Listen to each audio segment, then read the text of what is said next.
Hello दोस्तों, welcome to my YouTube channel knowledge is power. मैं शुभदीप चटर्जी आप लोगों को वेलकम करता हूं मेरे YouTube channel knowledge is power में।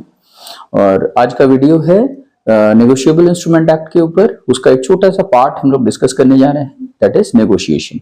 मैं आप लोगों को नेगोशिएशन का मतलब समझाऊंगा। क्यों? क्योंकि नेगोशिएबल वर्ड का मतलब ही होता है ट्रांसफर।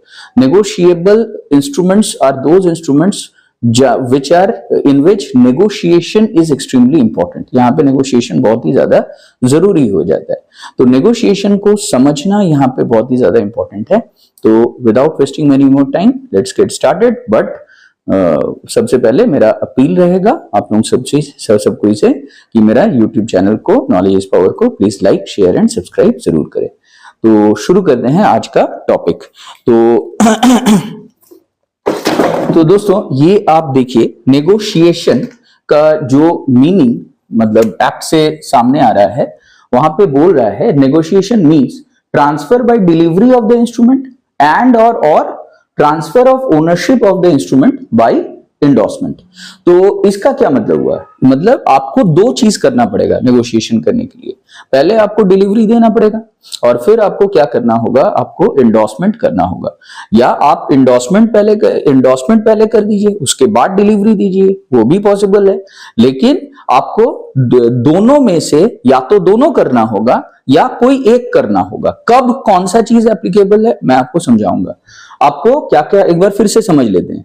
तो आपको क्या क्या चीज करना पड़ेगा? You will have to deliver the instrument. Delivery of the instrument मतलब फिजिकल डिलीवरी देना पड़ेगा, आपको देना पड़ेगा, हैंड ओवर करना पड़ेगा इंस्ट्रूमेंट को किसी और को। सेकंड, जो ओनरशिप है उस पर्टिकुलर इंस्ट्रूमेंट का, वो भी आपको ट्रांसफर करना पड़ेगा, यानी कि आपका मालिकाना किसी और के पास जाना चाहिए अगर आप नेगोशिएशन करना चाहते हो। तो इस प्रोसेस को हम लोग बोलते हैं इंडोर्समेंट। ठीक है, आप लोग यहाँ पे इंडोर्समेंट भी लिख सकते हो, ई से भी स्टार्ट कर सकते हो।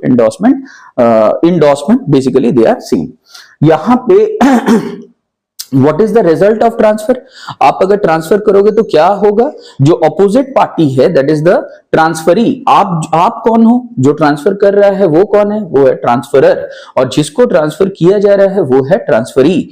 तो जो ट्रांसफरी होगा ही becomes the holder of the instrument. वो क्या बन जाएगा? वो इस इंस्ट्रूमेंट का होल्डर बन जाएगा, यानी कि he will become the possessor of the instrument. अब इंपॉर्टेंट नोट देखिए, कब कौन सा चीज एप्लीकेबल होगा। देखिए नेगोशिएबल इंस्ट्रूमेंट्स दो तरह के होते हैं, एक होता है बियरर इंस्ट्रूमेंट्स और दूसरा होता है order instruments. In the case of bearer instruments simple delivery is all that is necessary. सिर्फ आप डिलीवरी दे दोगे तो इसको हम लोग ट्रांसफर मान लेंगे, इसको हम लोग नेगोशिएशन मान लेंगे। लेकिन in the case of order instruments which are payable by order, that means एक सर्टेन मैच्योरिटी डेट रहेगा, उसके बाद ही पेमेंट मिलेगा। तो वो भी ऑर्डर किसको दिया जा रहा है? ऑर्डर दिया जाएगा ड्रॉवी को इन the case of bill of exchange कि आपको पेमेंट करना है। ठीक है, किसको पेमेंट करना है? पेई को पेमेंट करना है। जैसे एक नॉर्मल बिल्स ऑफ एक्सचेंज बनता है, एक नॉर्मल प्रोमिसरी नोट बनता है, तो ये एक नॉर्मल चेक बनता है। अगर वो ऑर्डर इंस्ट्रूमेंट है तो इन दैट केस आपको दोनों काम एक साथ करना होगा, यानी कि आपको एंडोर्समेंट भी चाहिए और साथ साथ में आपको डिलीवरी भी देना पड़ेगा। बोथ करने के बाद ही उसको ट्रांसफर के डेफिनेशन में हम लोग उसको कवर कर पाएंगे। तभी हम लोग मानेंगे कि both the conditions are satisfied, that means it is a transfer. तो मैं पढ़ के सुना रहा हूं इंपॉर्टेंट नोट। इसमें बोल रहा है कि in case of bearer instruments only delivery is necessary for negotiation. सिर्फ डिलीवरी चाहिए नेगोशिएशन के लिए। और second, in the case of order instruments both endorsement as well as delivery both are required. दोनों का दोनों यहाँ पे बहुत ही ज्यादा जरूरी हो जाएगा। तो this is very very important.